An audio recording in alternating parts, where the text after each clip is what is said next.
বুকু হম হম কৰে মোৰা কোনে নিদ্ৰা হৰে মোৰাই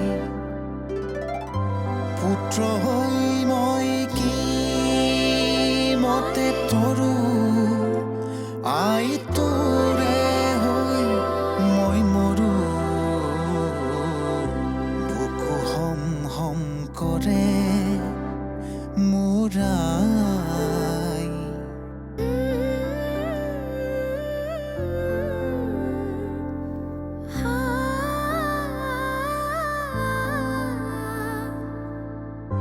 দেশৰে চন্দ্ৰমা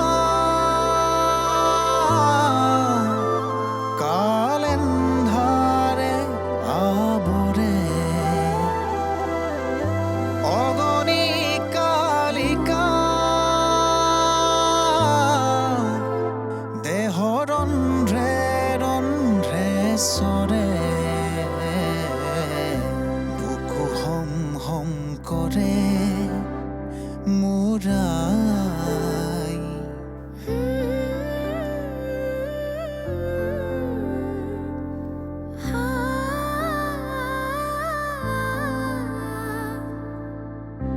বজ্ৰ সমদ্ৰিহাই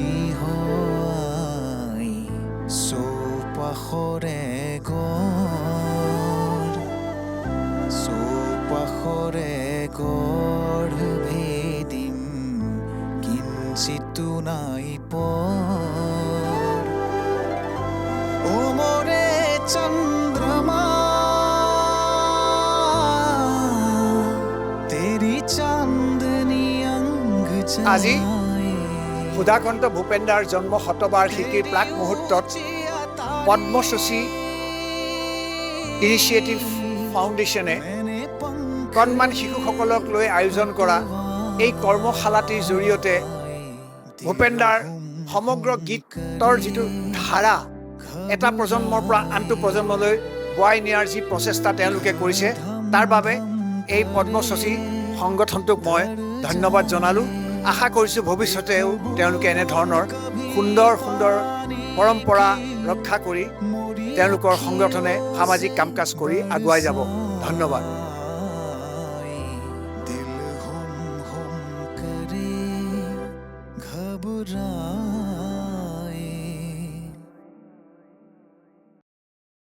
বুকু হম হম কৰে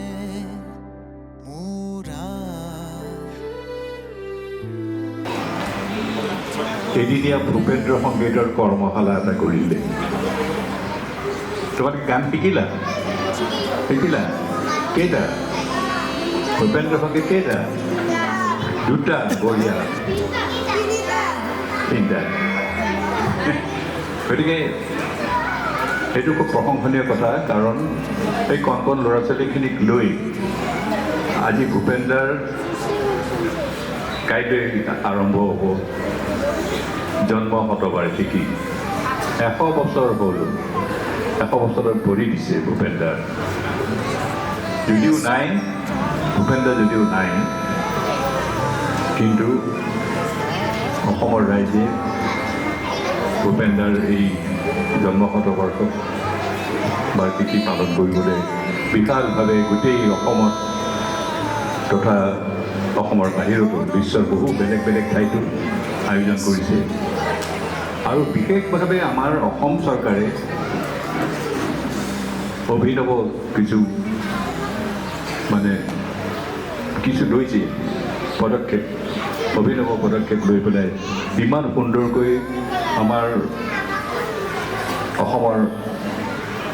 মুখ্যমন্ত্ৰী মহোদয় হিমন্ত বিশ্ব শৰ্মাদেৱ আৰু তেখেতৰ লগত থকা যিসকল মন্ত্ৰী আছে আৰু অসম চৰকাৰ বিষয়ববীয়া লৈ পেলাই যিসকল আছে, সকলোৱে ইমান নিষ্ঠাৰে ভূপেন্দাৰ এই বৰ্ষটো পালন কৰিবলৈ আয়োজন কৰিছে। তেখেতসকলক আমাৰ পৰিয়ালৰ হৈ পেলাই মই ভূপেন্দাৰ ভাতৃ হিচাপে মই মোৰ আন্তৰিক ধন্যবাদ জ্ঞাপন কৰিছোঁ, কৃতজ্ঞতা প্ৰকাশ কৰিছোঁ। আজি আচলতে এতিয়া এখন চিনেমা চাই আহিলোঁ ভূপেন্দাৰ ওপৰত কৰা ভূপেন্দা আনকাট ইংলেণ্ডত কৰা ভূপেন্দাক দেখি পেলাই আহি পেলাই এনেকুৱা লাগিছে এতিয়া গৈ উঠে আমি ঘৰত ভূপেন্দাক দেখা পাম আকৌ লগ পাম মানে ছবিখন ইমান জীৱন্ত হৈছে এই যিখন চাই আহিলোঁ ববিতা শৰ্মাই কৰিছে এখন চোৱাৰ পিছত ভূপেন্দাক দেখিলোঁ এতিয়া মোৰ এনেকুৱা লাগিছে মই যেন গৈ পেলাই আকৌ ভূপেন্দাক যেন আমি নিজৰ ঘৰত যেন পাম ঠিক সেই তেনেকৈ যেনেকৈ বহি আছে তেনেকুৱা লাগিছে গতিকে ইমান সুন্দৰ আকৌ ভূপেন্দাক জীয়াই তুলিছে আৰু অসমৰ ভূপেন্দাই সদায় অসমখনক ভাল পায় কণ কণ ল'ৰা ছোৱালীসকলে সদায় ভাল পায় সেইকাৰণে ভূপেন্দাই বহু গান লিখিছে বহু সমস্যা সমাধান কৰিছে গানৰ মাজত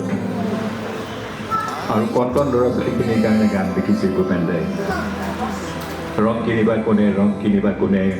মোনা ভৰাই ৰং আনিছোঁ কিনা মনে মনে এইটোত ৰঙৰ কোনটো হালধীয়া কোনটো সেউজীয়া কোনটো বগা তেনেকৈ ইমান সুন্দৰকৈ তোমালোকে বুজিব পৰাকৈ গানটো লিখিছে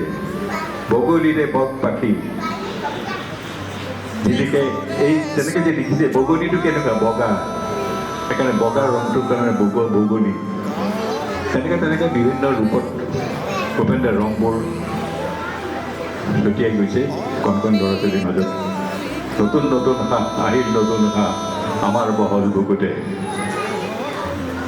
এইবোৰ গান লিখিছে কণ কণ ল'ৰা ছোৱালীখিনিৰ কাৰণে মই ভূপেন্দাৰ কথা কৈছোঁ কাৰণ ভূপেন্দাৰ শতবাৰ্ষিকীৰ লগত সামঞ্জস্য ভূপেন হাজৰিকা শতবৰ্ষ দিৱস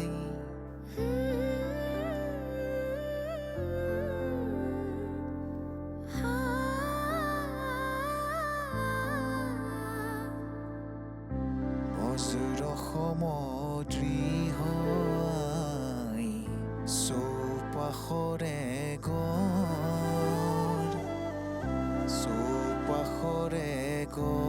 সকলোলৈ নমস্কাৰ আজি আপোনালোকে যে এই অনুষ্ঠানটো ইয়াতে পাতিছে আমাৰ মন্দিৰত গণেশ মন্দিৰত খুবেই ভাল লাগিল আমি আশা কৰোঁ যে এনেকুৱা প্ৰগ্ৰাম আমাৰ ইয়াত সদায় হৈ থাকক আৰু ভূপেন্দাৰ বিষয়কে আমি বিৰাট ভাল পাওঁ আদৰ্শ আমাৰ গতিকে বৰ ধন্যবাদ নমস্কাৰ শশী পদ্মা শশীক অশেষ ধন্যবাদ জনাইছোঁ আমাৰ মন্দিৰত আজি এই এনেকুৱা এটা অনুষ্ঠান পতাৰ কাৰণে আৰু আমাৰ ভূপেন্দাৰ আজি এই এনেকুৱা স্মৃতিত যিটো অনুষ্ঠান পাতিছে তেখেত এই অনুষ্ঠানটিক আমি অশেষ ধন্যবাদ জনাইছোঁ নমস্কাৰ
ৰে কুৰুক্ষেত্ৰে পৰপজ্জাতে আলিঙ্গন কৰা ভীষ্মৰূপী অজস্ৰ বীৰ জগাইনু দুৰাত্মীয় দৃষ্টি পাৰৰে অহংকাৰ